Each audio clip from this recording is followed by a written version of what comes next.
ముందుగా 200 గ్రాముల కందిపప్పుని ఒక కుక్కర్లో వేసి బాగా వాష్ చేసుకొని 1 గ్లాసు కందిపప్పుకి 3 గ్లాసులు నీళ్లు పోసుకోవాలి. మనం 200 గ్రాముల కందిపప్పు తీసుకున్నాం కాబట్టి 600 ml నీళ్లు పోసి 30 నిమిషాలు నీళ్ళల్లో నానబెట్టుకోవాలి.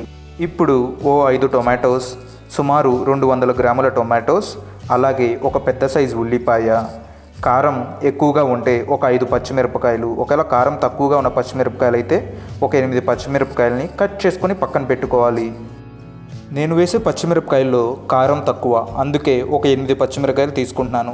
ఒకవేళ మీ పచ్చిమిరపకాయల్లో కారం ఎక్కువైతే ఒక 5 పచ్చిమిరపకాయలు సరిపోతాయి. ఇప్పుడు కుక్కర్లో నానబెట్టుకున్న కందిపప్పులో కట్ చేసుకున్న టమాటా ముక్కలు, ఉల్లిపాయలు, పచ్చిమిరపకాయలు వేసుకోవాలి.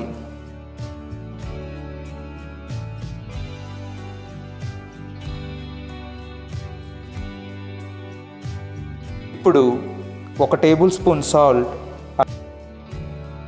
అలాగే 1/4 టేబుల్ స్పూన్ పసుపు, అలాగే 1 టేబుల్ స్పూన్ ధనియా పౌడర్, కొద్దిగా కరివేపాకు, 1 టేబుల్ స్పూన్ ఆయిల్ వేసుకొని కుక్కర్ మూత పెట్టేసి ఒక 3 విజిల్స్ వచ్చేంత వరకు ఉడికించుకోవాలి.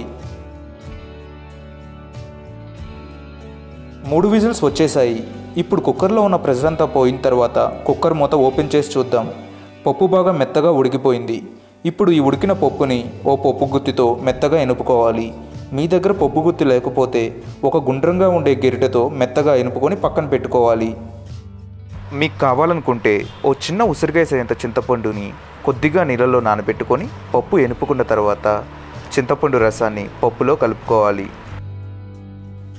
ఇప్పుడు స్టవ్ పైన ఒక కడాయి పెట్టి అందులో 2 టేబుల్ స్పూన్ల ఆయిల్ వేసి ఆయిల్ బాగా వేడెక్కిన తర్వాత అందులో 2 టేబుల్ స్పూన్ల పోపు దినుసులు, అలాగే 10 దంచుకున్న వెల్లుల్లి రెబ్బలు, 4 ఎండుమిరపకాయలు, కొద్దిగా కరివేపాకు వేసి ఒక అర నిమిషం ఫ్రై చేసుకోవాలి.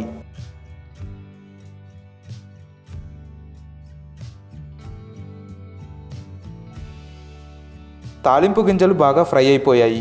ఇప్పుడు ఇందులో పక్కన ఎనుపుకొని పెట్టుకున్న పప్పు వేసి ఒకసారి బాగా కలుపుకొని కొద్దిగా టేస్ట్ చేసి ఉప్పు సరిపోకపోతే ఇంకొద్దిగా ఉప్పు వేసి ఒకసారి బాగా కలుపుకోవాలి.